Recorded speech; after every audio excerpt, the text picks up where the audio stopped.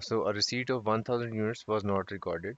The remaining difference is due to uh, errors in recording the quantity issued.